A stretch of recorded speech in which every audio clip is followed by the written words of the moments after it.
Friends, you are welcome to Historia. അപ്പോൾ Historia പുതിയ ക്ലാസ്സിലേക്ക് നിങ്ങൾക്ക് എല്ലാവർക്കും സ്വാഗതം. അപ്പോൾ ഇന്നത്തെ ക്ലാസ് നമ്മൾ മുൻ ക്ലാസ്സുകൾ ചെയ്യുന്ന പോലെ തന്നെയാണ്. പ്രധാനപ്പെട്ട 3 ചോദ്യങ്ങളാണ്. ആ 3 ചോദ്യങ്ങളുടെ അതിന്റെ ഉത്തരങ്ങളും അനുബന്ധ കാര്യങ്ങളുമായി 3 പ്രധാനപ്പെട്ട ടോപ്പിക്കുകളാണ് നമ്മൾ പഠിക്കുന്നത്. ലെസൺ ശ്രദ്ധിക്കുക. 3 മുൻകാലങ്ങളിൽ ചോദിച്ച പ്രീവിയസ് ക്വസ്റ്റ്യൻ പേപ്പറാണ്. മുൻകാലങ്ങളിൽ ചോദിച്ച 3 പ്രധാനപ്പെട്ട ചോദ്യങ്ങളും ആ ചോദ്യങ്ങളുടെ ഉത്തരങ്ങളും അനുബന്ധ കാര്യങ്ങളുമായി 3 പ്രധാനപ്പെട്ട ടോപ്പിക്കുകളാണ് നമ്മൾ പഠിക്കാൻ പോകുന്നത്. അപ്പോൾ നമുക്ക് ക്ലാസ്സിലേക്ക് പോവാം. ഫസ്റ്റ് ക്വസ്റ്റ്യൻ ഓർത്തിരിക്കുക. ഒന്നാമത്തെ ചോദ്യം വളരെ പ്രധാനപ്പെട്ട ചോദ്യമാണ്. SSCക്കും അതുപോലെ തന്നെ പബ്ലിക് സർവീസ് കമ്മീഷൻ കേരള PSCക്കും ചോദിച്ച ചോദ്യമാണ്. ഇന്ത്യൻ നാഷണൽ കോൺഗ്രസിന്റെ മിതവാദി കാലഘട്ടം ഏതാണെന്ന് ചോദിച്ചത്. ഇന്ത്യൻ നാഷണൽ കോൺഗ്രസിന്റെ മിതവാദി കാലഘട്ടം, moderate period of Indian National Congress എന്നാണ് ചോദിച്ചത്. അപ്പൊ ഇന്ത്യൻ നാഷണൽ കോൺഗ്രസ് മിതവാദി കാലഘട്ടം എന്ന് പഠിക്കാം. ശ്രദ്ധിക്കാം. 1885 ഇന്ത്യൻ നാഷണൽ കോൺഗ്രസ് 1885 മുതൽ 1947 വരെയാണ് നമ്മുടെ സ്വാതന്ത്ര്യ സമര കാലഘട്ടം, അല്ലെങ്കിൽ നമ്മുടെ ദേശീയ പ്രസ്ഥാനത്തിന്റെ കാലഘട്ടം. 1885 മുതൽ 1947 വരുന്ന കാലഘട്ടമാണ്. അപ്പൊ ഇങ്ങനെ പറയുമ്പോൾ ദേശീയ പ്രസ്ഥാനം 1957 മുതലാണോ എന്ന് ചോദിച്ചാൽ അല്ല, അത് നമ്മുടെ മോഡേൺ കാലഘട്ടമാണല്ലോ. പക്ഷെ ദേശീയ പ്രസ്ഥാനം 1885 മുതലാണ്, ഇന്ത്യൻ നാഷണൽ കോൺഗ്രസ് രൂപീകരിച്ചത് മുതലാണ്. അപ്പൊ 1885 മുതൽ 1947 47 സ്വാതന്ത്ര്യം കിട്ടുന്നതാണ് ദേശീയ പ്രസ്ഥാനത്തിലെ കാലഘട്ടം. അതാണ് ഇന്ത്യൻ നാഷണൽ കോൺഗ്രസിന്റെ കാലഘട്ടം. ഇതിന് നമ്മൾ 3 ഭാഗങ്ങളായിട്ട് തരയുന്നത്. മിതവാദി കാലഘട്ടം, മോഡറേറ്റ് പീരീഡ്, എക്സ്ട്രീമിറ്റി പീരീഡ്, അതായത് തീവ്രവാദി കാലഘട്ടം, അത് കഴിഞ്ഞാൽ ഗാന്ധിയൻ കാലഘട്ടം. അങ്ങനെ 3 കാലഘട്ടങ്ങളിലൂടെയാണ് ദേശീയ പ്രസ്ഥാനം പോകുന്നത്. അപ്പൊ ഇതിന് മിതവാദി കാലഘട്ടം ഏതാണ് എന്നാണ് ചോദ്യം. മിതവാദി കാലഘട്ടം 1885 ടു 1905 വരെയാണ്. 1885 ടു 1905, 1885 ഇന്ത്യൻ നാഷണൽ കോൺഗ്രസ് രൂപം കൊണ്ടത് മുതൽ 1905 വരെയുള്ള കാലഘട്ടത്തെ നമ്മൾ എന്ത് പറയുന്നത്, ഇന്ത്യൻ നാഷണൽ കോൺഗ്രസിന്റെ മോഡറേറ്റ് പീരീഡ് അല്ലെങ്കിൽ മിതവാദി കാലഘട്ടം എന്ന് പറയുന്നത്. ക്ലിയർ ആയിട്ടുള്ള 1905 എന്നൊക്കെ അറിയാം, ബംഗാൾ വിഭജനമാണ്. ഒഫീഷ്യലി ഇന്ത്യൻ നാഷണൽ കോൺഗ്രസ് 2000 പിളരുന്നത് 1907 1907 സൂററ്റ് പിളർപ്പിലാണ് ഇന്ത്യൻ നാഷണൽ കോൺഗ്രസ് മിതവാദികളും തീവ്രവാദികളുമായി ഒഫീഷ്യലി പിളരുന്നത്. പക്ഷേ ആ ഗ്രൂപ്പ് 1905 മുതലേ ശരിയായിട്ടും ഉണ്ടായിരുന്നു. അതുകൊണ്ടാണ് നമ്മൾ ആ 1905 എന്ന് നമ്മൾ പറയുന്നത്. 1885 മുതൽ 1905 വരെയുള്ള കാലഘട്ടമാണ് മിതവാദി നാഷണൽ കോൺഗ്രസ് നമ്മൾ പറയും. ഇന്ത്യൻ നാഷണൽ കോൺഗ്രസ് മിതവാദി കാലഘട്ടം എന്ന് പറയുന്നത്. ഇനി മിതവാദികളുടെ നേതാവ് ആരാണ്, ലീഡർ ഓഫ് മോഡറേറ്റ്, മിതവാദികളുടെ നേതാവ് ആരാണെന്ന് ചോദിച്ചാൽ മഹാരാഷ്ട്രൻ സോക്രട്ടീസ് ഓഫ് മഹാരാഷ്ട്ര എന്നറിയപ്പെടുന്ന ഗോപാലകൃഷ്ണ ഗോഖലെയാണ്. മിതവാദികളുടെ നേതാവ് ഗാന്ധിജിയുടെ രാഷ്ട്രീയ ഗുരുവായ, അതോടൊപ്പം തന്നെ സോക്രട്ടീസ് ഓഫ് മഹാരാഷ്ട്ര എന്നറിയപ്പെടുന്ന diamond of India, jewel of Maharashtra and prince of workers എന്ന് വലങ്ങാരൻ വിശേഷിപ്പിച്ചാണ് നമ്മുടെ ഗോപാലകൃഷ്ണ ഗോഖലെയാണ് മിതവാദികളുടെ നേതാവ്. മറ്റു നേതാക്കന്മാർ ചോദിച്ച സുരേന്ദ്ര ബാനർജിയുണ്ട്, WC ബാനർജിയുണ്ട്, ഫിറോസ് ഷാ മേത്ത, KT തലാങ്ക്, ബദറുദ്ദീൻ ത്യാബ്ജി, ബിൻഷാ വാച്ച തുടങ്ങിയവരെല്ലാം മിതവാദികളുടെ നേതാക്കന്മാരാണ് അന്നത്തെ. എങ്കിൽ പോലും മിതവാദികളുടെ നേതാവ് ആരാണ് ചോദിച്ചാൽ അത് ഗോപാലകൃഷ്ണ ഗോഖലെയാണ്. ഇനി why this period is known as moderate period, എന്തുകൊണ്ടാണ് ഈ കാലഘട്ടം മിതവാദി കാലഘട്ടം എന്ന് വിളിക്കാനുള്ള കാരണം ചോദിച്ചാൽ ശ്രദ്ധിക്കുക. ഈ ഒരു കാലഘട്ടം, ഇന്ത്യൻ ദേശീയ പ്രസ്ഥാനത്തിന്റെ ഈ ഒരു കാലഘട്ടം, മിതവാദി കാലഘട്ടത്തിലെ ലീഡേഴ്സ് അല്ലെങ്കിൽ അന്നത്തെ ആ ഇന്ത്യൻ നാഷണൽ കോൺഗ്രസ് പ്രമുഖരായ ആളുകൾ, അവർക്ക് ഇന്ത്യക്ക് സ്വാതന്ത്ര്യം എന്നൊരു ലക്ഷ്യം ആത്യന്തികമായിരുന്നില്ല. ഇന്ത്യക്ക് സ്വാതന്ത്ര്യം കിട്ടുക, പരിപൂർണമായി ഇന്ത്യക്ക് സ്വാതന്ത്ര്യം കിട്ടുക, ബ്രിട്ടീഷുകാർ ഇന്ത്യ വിട്ടു പോകുക എന്നുള്ള അവരുടെ ആത്യന്തികമായ ലക്ഷ്യമായിരുന്നില്ല.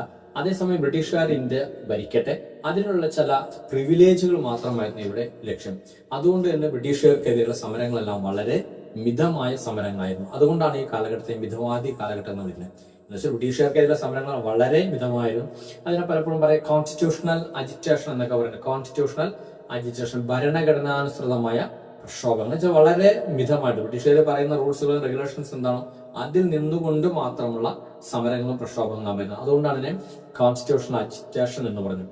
കാരണം ബ്രിട്ടീഷുകാർ ഇന്ത്യയിൽ ഒരുപാട് നല്ല നല്ല കാര്യങ്ങൾ ചെയ്യുന്നത്. മീൻസ് നമ്മൾ ഇന്നവരെ കാണാത്ത റെയിൽവേ കൊണ്ടുവന്നു, കമ്പി തപാൽ കൊണ്ടു, ടെലഗ്രാഫ് കൊണ്ടുവരുന്നു, അതോടെ ഇൻഡസ്ട്രി കൊണ്ടുവരുന്നു, സോഷ്യൽ എവിഡ്സായ സതി നിർത്തലാക്കുന്നു, ഇൻഫാന്റിസൈഡ് നിർത്തലാക്കുന്നു, വിധവാ പുനർവാഹം കൊണ്ടുവരുന്നു. അപ്പൊ ഇങ്ങനെയൊക്കെ കുറെ നല്ല നല്ല കാര്യങ്ങൾ ചെയ്തപ്പോൾ ഈ കാലഘട്ടത്തിൽ ആളുകളെല്ലാം ധരിച്ച് ബ്രിട്ടീഷുകാർ എന്ത് ചെയ്യുന്നു, Britain is developing India as A world country, Britain India ഒരു വലിയ രാഷ്ട്രമാക്കി മാറ്റുകയാണെന്നാണ് ധരിച്ചത്. അതുകൊണ്ട് തന്നെ ബ്രിട്ടീഷുകാർ ഇന്ത്യ വിട്ടു പോകണം എന്നതൊരു ആത്യന്തികമായ ലക്ഷ്യമായിരുന്നില്ല. പകരം ബ്രിട്ടന്റെ ഈ ആധിപത്യത്തിനുള്ളിൽ അല്ലെങ്കിൽ ബ്രിട്ടന്റെ ഈ ഭരണത്തിനുള്ളിൽ മറ്റ് ചില പ്രിവിലേജുകൾ നേടിയെടുക്കുന്നതായിരുന്നു ഈ ഒരു കാലഘട്ടത്തിന്റെ ലക്ഷ്യം. അതുകൊണ്ട് തന്നെ ഇവരെ ഇന്ത്യക്ക് സ്വാതന്ത്ര്യം കിട്ടുന്ന ലക്ഷ്യമായി പ്രഖ്യാപിച്ചില്ല. ഇനി ചില പ്രിവിലേജുകൾക്ക് വേണ്ടിയുള്ള സമരങ്ങളെല്ലാം വളരെ മിതമായ സമരങ്ങളായിരുന്നു, കോൺസ്റ്റിറ്റ്യൂഷണൽ അജിറ്റേഷൻ. അതുകൊണ്ടാണ് ഇവരെ മിതവാദി കോൺഗ്രസ് എന്ന് വിളിച്ചത്. ഇനി ഇതുകൊണ്ട് തന്നെ തിലകനും നമ്മുടെ റാഷ് ബിഹാരി ഘോഷ് തുടങ്ങിയ അരവിന്ദ് ഘോഷ് തുടങ്ങിയ ആളുകളെല്ലാം ഇവരെ പരിഹസിച്ചിരുന്ന ആ രീതിയിലാണ്. അതുകൊണ്ടാണ് തിലകൻ വിളിച്ചത് ടീ പാർട്ടി കോൺഗ്രസ്. ഇത് ടീ പാർട്ടി കോൺഗ്രസ് ചായ സൽക്കാര പാർട്ടിയാണ്. അതുപോലെ it is annual recreation of educated youth എന്ന് പറയുന്നത് ഇന്ത്യയിലെ വിദ്യാസമ്പന്നരായിട്ടുള്ള യുവാക്കളുടെ വാർഷിക ഒഴിവുകാല വിനോദമാണ് ഇന്ത്യൻ നാഷണൽ കോൺഗ്രസിന്റെ മിതവാദി കോൺഗ്രസ് സമ്മേളനം എന്ന് ബാലഗംഗാധര തിലകൻ കളിയാക്കുന്നു. അതുപോലെ ടീ പാർട്ടി കോൺഗ്രസ് എന്ന് ബാലഗംഗാധര തിലകൻ കളിയാക്കുന്നു. അതോടൊപ്പം തന്നെ പറയുന്നത് if you croak like a frog in once എന്ന് പറയുന്നത്, വർഷത്തിലൊരിക്കൽ കരയുന്ന തവളകളെ പോലെയാണെങ്കിൽ you will not get the freedom of India എന്ന് പറയുന്നത്. നിങ്ങൾ വർഷത്തിലൊരിക്കൽ കരയുന്ന തവളകളെ പോലെയാണെങ്കിൽ ഇന്ത്യക്ക് ഒരിക്കലും സ്വാതന്ത്ര്യം കിട്ടില്ല എന്നൊക്കെയാണ് ബാലഗംഗാധര തിലകനൊക്കെ ഈ കാലഘട്ടത്തെ കളിയാക്കിയത്. അതുകൊണ്ട് തന്നെയാണ് വളരെ മിതമായിട്ടുള്ള ആ പ്രക്ഷോഭങ്ങളായിരുന്നു. അതുകൊണ്ട് തന്നെ ഒരു മിതവാദി കോൺഗ്രസ് എന്ന് വിളിക്കുന്നത്.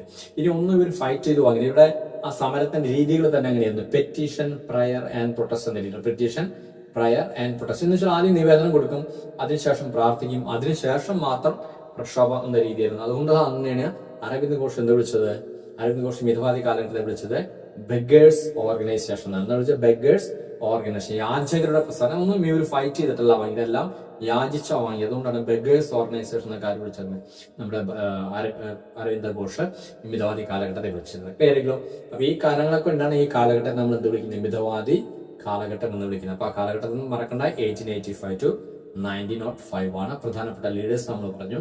ഏറ്റവും പ്രധാനപ്പെട്ട ലീഡർ, മിതവാദികളുടെ നേതാവ് ആരെന്ന് വെച്ചാൽ ഗോപാലകൃഷ്ണ ഗോഖലെയാണ്. പക്ഷെ മറ്റു നേതാക്കന്മാരെ വെച്ചാൽ WC ബാനർജി, സുരേന്ദ്ര ബാനർജി, ബദ്രുദ്ദീൻ ത്യാബ്ജി, KT തെലങ്ക, ഫിറോസ് അഹമ്മദ് തുടങ്ങിയ ആളുകളെല്ലാം ഉണ്ടായിരുന്നു കൂടി ഓർത്തു വയ്ക്കുക. Clear okay. അപ്പൊ രണ്ടാമത്തെ ചോദ്യം, അപ്പൊ ഒന്നാമത്തെ ചോദ്യം ക്ലിയർ ആയിരിക്കലോ. ഇനി രണ്ടാമത്തെ ചോദ്യം നമുക്ക് പോവാം. രണ്ടാമത്തെ ചോദ്യത്തിലേക്കോ, ഇന്ത്യയിലെ ആദ്യത്തെ നാഷണൽ പാർക്ക് ഏത് സംസ്ഥാനത്തായിരുന്നു? ഇന്ത്യയുടെ ആദ്യത്തെ നാഷണൽ പാർക്ക് ഏത് സംസ്ഥാനത്തായിരുന്നു എന്നാണ്. In which state the first national park of India എന്നാണ്. ഇന്ത്യയിലെ ആദ്യത്തെ നാഷണൽ പാർക്ക് ഏത് സംസ്ഥാനം? ഓർമ്മിക്കാം, ഇന്ത്യയിലെ ആദ്യത്തെ നാഷണൽ പാർക്ക് എന്ന് പറഞ്ഞാൽ നമുക്ക് എല്ലാവർക്കും അറിയാവുന്ന ഒരു ചോദ്യമാണ്. ജിം കോർബറ്റ് നാഷണൽ പാർക്ക്, അല്ലെങ്കിൽ ഹേലി നാഷണൽ പാർക്ക്, അല്ലെങ്കിൽ രാംഗംഗ നാഷണൽ പാർക്ക്. എന്താണ് ഫസ്റ്റ് നാഷണൽ പാർക്ക് ഇന്ത്യ എന്ന് പറയുന്നത്? ജിം കോർബറ്റ് നാഷണൽ പാർക്കാണ്, അല്ലെങ്കിൽ ഹേലി നാഷണൽ പാർക്കാണ്, അല്ലെങ്കിൽ രാംഗംഗ നാഷണൽ പാർക്ക്. ഇത് 1936 1936 ആണ് ഫസ്റ്റ് നാഷണൽ പാർക്ക് ഇന്ത്യയിൽ വരുന്നത്. ഉത്തരാഖണ്ഡിലാണ്. എന്ന് വെച്ചാൽ ഇന്നത്തെ ഉത്തരാഖണ്ഡ്, അന്നത് ഉത്തർപ്രദേശ്. അന്നത്തെ ഉത്തർപ്രദേശ് ആണ്, എന്നത് ഉത്തരാഖണ്ഡിലാണ് വരുന്നത്.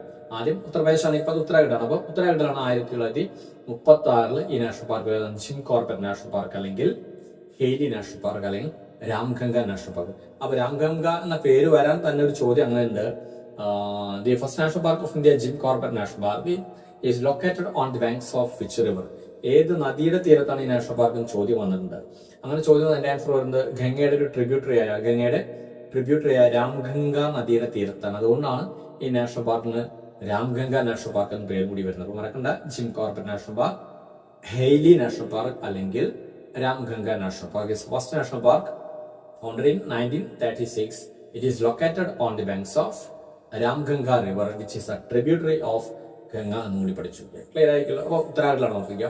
ഇനി ടോട്ടൽ ഇന്ത്യയിൽ നാഷണൽ പാർക്കുകൾ 107 നാഷണൽ പാർക്കുകളാണ്. 2025 കണക്ക് പ്രകാരം ഇന്ത്യയിലെ നാഷണൽ പാർക്കുകൾ ടോട്ടലി 107 നാഷണൽ പാർക്കുകളാണ് വരെ ഉള്ളത് ഓർത്ത് വയ്ക്കുക.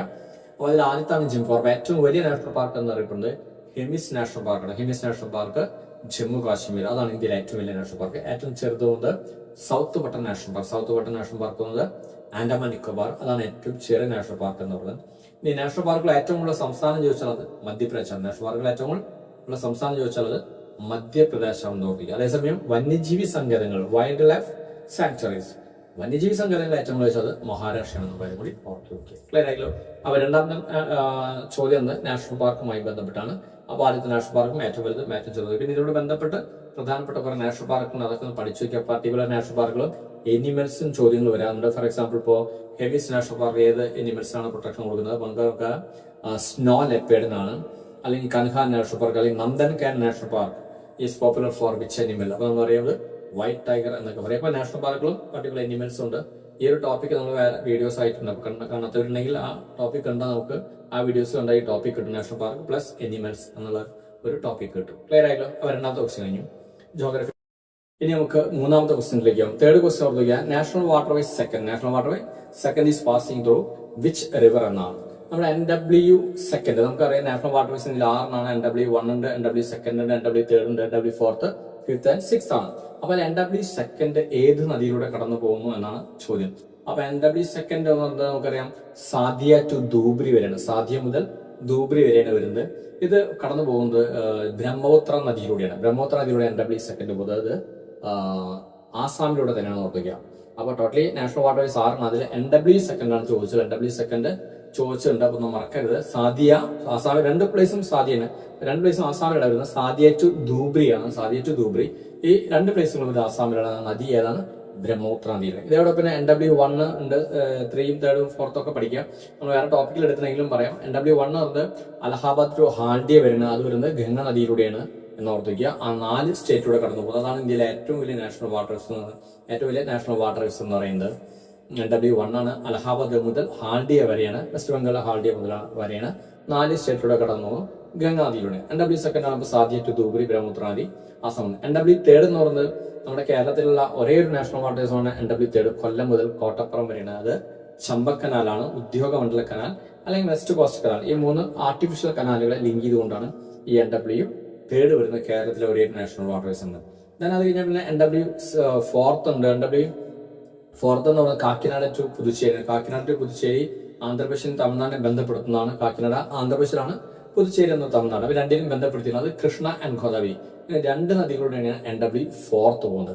പിന്നെ വരുന്നത് NW5 ആണ്. NW5 നമുക്കറിയാം താൽച്ചർ ടു ധാമറ. താൽച്ചർ ധാമറ എന്ന് പറയുന്നത് ഒഡീഷയിലാണ്, മഹാനദിയിലാണ് വരുന്നത്. പിന്നെ അത് കഴിഞ്ഞാൽ NW6 ആണ് വരുന്നത്. NW6 ലാക്കിൻഡ ടു ബാങ്ക എന്ന സ്ഥലം. ലാക്കിൻഡ ടു ബാങ്ക വരുന്നത് ആസാമിൽ തന്നെയാണ്. അതൊരു ബരാക് എന്ന് പറയുന്ന ചെറിയ നദിയിലൂടെയാണ് പോകുന്നത്. അപ്പൊ ഇതാണ് ഇന്ത്യയിൽ 6 നാഷണൽ വാട്ടർവേസ് എന്നത്. അപ്പോൾ 6 നാഷണൽ വാട്ടർവേസുകളും പ്ലേസുകൾ എവിടെ മുതൽ എവിടെയാണ്, ഏത് നദിയിലാണ്, ഏത് സംസ്ഥാനത്തിലാണെന്നും കൂടി പഠിച്ചാൽ ആ ഭാഗം ക്ലിയർ ആയി. 6 നാഷണൽ വാട്ടർവേസ് തന്നെ നമുക്ക് അതിൽ പഠിക്കാം. അപ്പോൾ അത് NW സെക്കൻഡ് ആണ് ചോദിച്ചത്. അപ്പോൾ അത് മറക്കണ്ട, സാദിയ ടു ധൂബ്രി ബ്രഹ്മപുത്ര നദിയിലാണ് ആസാമിൽ നിന്ന് പഠിച്ചിട്ട് ക്ലിയർ ആയില്ല.